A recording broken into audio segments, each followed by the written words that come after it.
Welcome, Your Excellency. How are you, sir? It's an absolute pleasure to be here. Thinking about the acceleration in technology around the world. Now, if I can put it quite bluntly, all of that transformation points to a potential weakness in skills. So, particularly the skills of workers in any country around the world. So, help us start by thinking about what you think some of the implications are of those potential weaknesses in skills on productivity and on the labor market as a whole. How do we get thinking about this? Thank you, Oli. And before I do that, I would like to give a warm and a big congratulations to His Excellency and to the amazing team. I heard this morning 6,000 attendees and growing. So congratulations, Your Excellency, on delivering one of the global labor market conferences of the world. But Oli, if we take a step back, I would like to talk about the global context, and then I'll talk locally. So globally, we are in the midst of both a unique intersection of a tipping point and a turning point. So typically, a tipping point would be like the iPhone moment, out of which we have changed the way we use communication forever, where a slight change or an increase that happens, which is not reversible. So we no longer right now use any other phones but smartphones. A turning point will be where you change the trajectory. Think about where we pivot from steam engines to electricity to the internet. And today with generative AI, it is both a tipping point and a turning point coming together. And if we look at the global GDP, that's around $100 trillion, give or take 105. $32 trillion is really the economic output attributed to the labor force. If we look at that number, today generative AI could disrupt anywhere between $1 trillion to $14 trillion in the next 7 years. And this is hands down due to the nature that repetitive tasks that do not require a lot of engagement, human interaction can be disrupted. And speaking of that, let's look at the conversation that we're having right now. Effective communication. I love the rule of 7-30-8-55, where 7% is really the meaning that is derived from what we're saying, but it's really 38% the way we say it, the tonality, and 55% is the body language. And I loved your body language earlier this morning. So in this generative AI era, we have to think about what are the skill sets and what are some of the gaps that we have to address. And I'll be more than happy to deep dive into it later on. We'd love to do that. And fascinating, actually, around the world now to see how AIs are getting better at decoding human expression. Indeed. Tell us a little bit more on that productivity point, in a sense. Just let's dive a little bit deeper into that in particular. So if you asked me that question 10 years ago, I would tell you that AI and artificial intelligence is going to disrupt predominantly blue-collar jobs.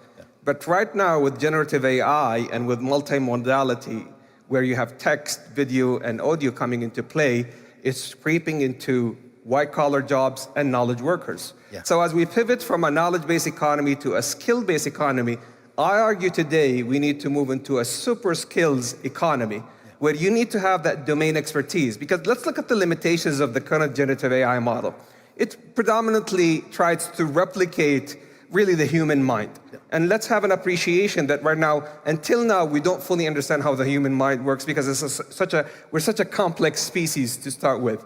But the neural network, how it interconnects and how we derive meaning and have thinking and memory, this is predominantly the current mode of the generative AI model. But if we look at the human body, it's really an interconnection of the mind, the heart, the body. So today, a lot of studies have shown that even the heart, 40,000 cells are attributed to sensory cells. So in other words, the heart does feel and think as well. And this is why this conversation, I love one study done by Antonio Damasio, one of the leading neuroscientists, that he had a patient, he used to be a lawyer, and this lawyer had a tumor on the right side of his brain that is attributed to emotions.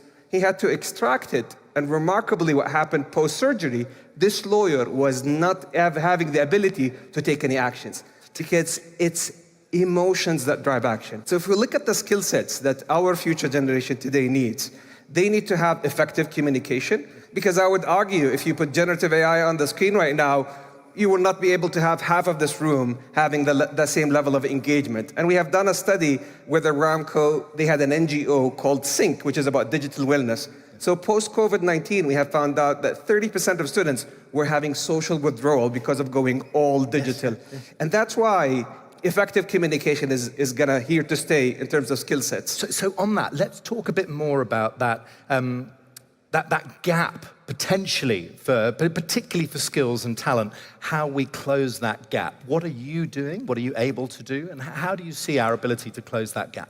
So from a national level, we're very fortunate that we have a leader that believes into two things: the Human Capital Development Program and AI. And those, by the way, are two committees and vision programs that His Royal Highness Prince Mohammed bin Salman chairs personally, and we meet on a monthly basis. And within this program, we take huge pride of making some huge strides. So under this program, and in collaboration with His Excellency Rajhi, with all of my colleagues, we have done a number of things. So on future skills, we have pledged an AI for all program, out of which we have partnered with the likes of Coursera for 250,000 seats to make sure that our youth and the next generation have the necessary skill set to flourish in the generative AI era. To what extent, Your Excellency, is that embedded within the education system, or is that outside the education system? Because AI for all will resonate around this room. And it has How does it work in practice? It has to be lifelong learning and continuous learning, and that's the partnership today.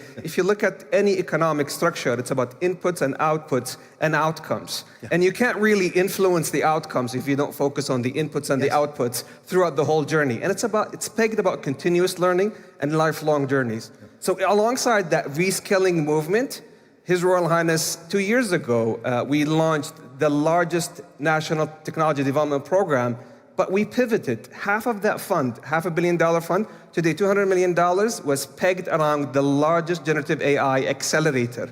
And we're hosting it in the garage. That garage... I visited the garage. It's absolutely splendid. Recently launched. Absolutely. Yeah. 450 founders. And the rate of change, Uli, if I could share with you, one of the startups, we had 50 startups from more than 45 nations. Yeah. One of the startups, Agile Loop, actually within 60 days jumped from $1.5 million valuation to $50 million.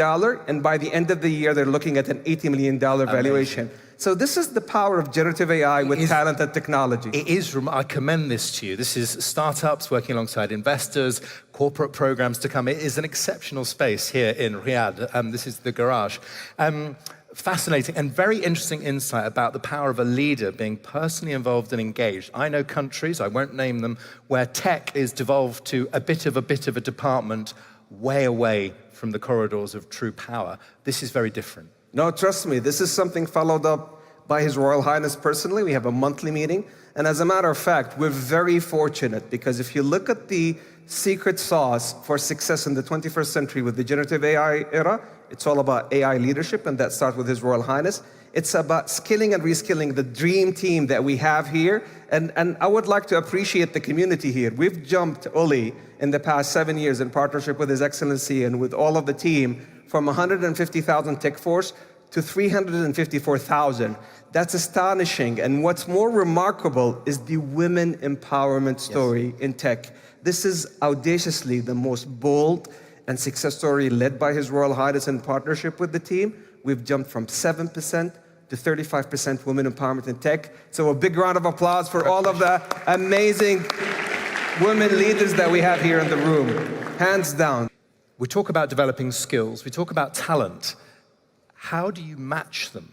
And what role might you play in overseeing that matching to where the opportunities are? Because it's all very well, tracking all those opportunities. But if the talent isn't well matched, then we haven't solved the problem. I love something that His Royal Highness always shares with us, is that you can only empower the opportunities. You can't really empower and influence the outcomes without focusing on the opportunities. So in essence, we're looking at AI leadership, and this is led by His Royal Highness personally. We're looking at skill sets and reskills, and we have launched the largest AI for all initiative, I would argue, among the G20. And last but not least is about putting the ecosystem approach of the generative AI accelerator, the garage, a collective ecosystem approach to make sure that the kingdom flourishes in this era. Yeah, now we've touched a lot on AI, and rightly so, but just in terms of fundamentally what excites you, because I can see how engaged you are very personally in this on a personal level. Just why don't we just finish on just a sense of the opportunity? For the youth, I would like to leave them with the following advice. Generative AI today can definitely disrupt repetitive, non-emotional tasks. But I believe the skill set that you acquire for the future is emotional intelligence, because once again, it's those emotions and engagement that can drive action, and we have shared some of the examples. It's that effective communication, and generative AI can never substitute for human interaction, and we've done the studies alongside the NGO that I have shared. Yeah. Last but not least is the creativity and the imagination that we could spark here in collaboration with you. Because think about that generative AI was indeed created by us as humans, and we are looking for the next big thing powered by you to motivate and generate the next brilliant ideas. Yeah, it's the perfect note on which to end it on, and a reminder of the importance of the human, reassuring for any in-person conference delegate and for the occasional MC as well. Your Excellency, thank you very much indeed for joining us. Thank you. It's been a pleasure. Thanks, sir. Really good to see you. Thank you very much indeed. Thank you.